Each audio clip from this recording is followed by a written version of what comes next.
Shalom, bien-aimé de Dieu. Je suis le pasteur Jason de l'église Rehoboth de Plateau. Je rends grâce à Dieu pour la vie de ces éminents serviteurs et servantes de Dieu qui nous ont bénis tout au long de cette semaine au travers de leur pain quotidien qui avait pour thème de la semaine le prix du témoignage. Nous avons été richement bénis au travers des différents messages qu'ils nous ont donnés. Amen. Et aujourd'hui, j'ai la charge de clôturer notre semaine avec notre pain quotidien du jour qui a pour thème travail nuit et jour. Et notre texte de base, 1 Thessaloniciens 2, verset 9. Je lis la parole au nom du Seigneur Jésus. Vous vous rappelez, frères, notre travail et notre peine, nuit et jour à l'œuvre, pour être à charge à aucun de vous. Nous vous avons prêché l'évangile de Dieu. Amen. La version Parole de vie nous dit, frères et sœurs, vous vous souvenez de notre travail et de notre fatigue. Nous avons travaillé nuit et jour pour ne rien vous coûter et c'est ainsi que nous avons annoncé la bonne nouvelle de Dieu. Amen. Alors ici, l'apôtre Paul évoque son ministère à Thessalonique en leur faisant clairement comprendre que sa volonté de souffrir pour partager l'évangile n'était pas motivée par l'argent, n'était pas motivée par le fait d'attirer le regard des hommes sur lui, n'était pas motivé par le gain d'une quelconque gloire, mais tout ce qui motivait ses actions était d'annoncer l'évangile pur de Jésus. Amen. Et les habitants de Thessalonique étaient les témoins du fait que l'apôtre Paul était un homme intègre. Amen. Tout le ministère de l'apôtre Paul avait pour base l'amour de Jésus, l'amour de Christ.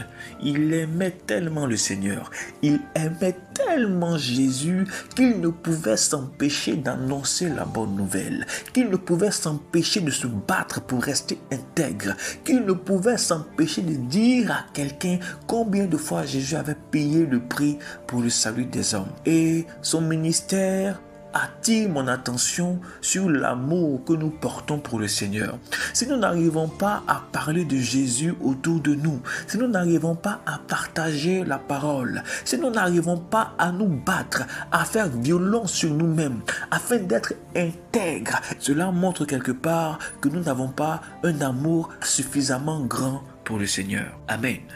Cet amour si fort que l'apôtre Paul ressentait pour Jésus le poussait à faire des choses extraordinaires, le poussait à mettre sa vie en danger, le poussait à faire des choses qu'un homme normal ne pouvait faire. Quand une personne ressent de l'amour dans son cœur pour une autre personne, cette personne est capable de faire des choses folles, des choses dingues. Nous sommes tous un jour tombés amoureux. Lorsqu'une femme est amoureuse d'un homme, elle a envie de dire à tout le monde, regardez celui-là, c'est l'homme que j'aime. Et c'est pareil pour l'homme, lorsqu'il est amoureux, il a envie de montrer à tout le monde la femme qu'il aime. Si nous sommes capables de vouloir montrer aux hommes les personnes que nous aimons et que nous sommes incapables d'annoncer l'évangile de Jésus autour de nous, cela démontre que l'amour que nous disons avoir pour le Seigneur n'est pas véritablement grand, n'est pas suffisant. Alors je veux poser cette question à quelqu'un. À combien de personnes as-tu annoncé l'évangile depuis le mois de janvier jusqu'à aujourd'hui? Quand tu fais le calcul, tu te rends compte que l'amour que tu as pour le Seigneur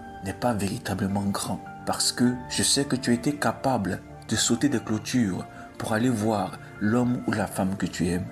Tu étais capable de te priver des choses importantes pour toi, pour l'homme ou la femme que tu aimes.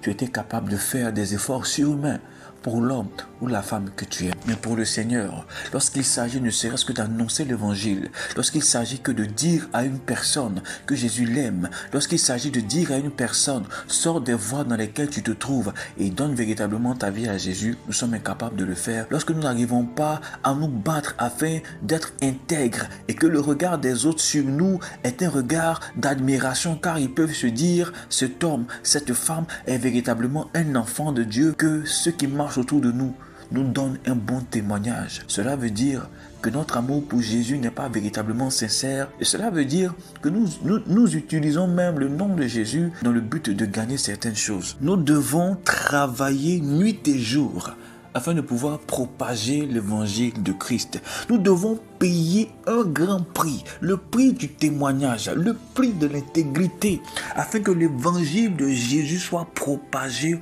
autour de nous. Nous sommes dans une saison où les hommes sont en train de se perdre à cause de beaucoup de choses. Mais les enfants de Dieu, nous qui sommes les fils de Dieu, avons pour devoir, comme l'apôtre Paul, de souffrir afin que l'évangile soit propagé. Je veux dire à quelqu'un, si depuis le début de l'année, tu n'as pas encore annoncé l'évangile, tu n'as pas encore fait ce qu'il fallait, tu n'as pas encore travaillé nuit et jour, tu n'as pas encore payé le prix du témoignage, je veux te dire qu'il n'est pas encore tard. Il te reste encore 3 mois afin que l'année ne se termine.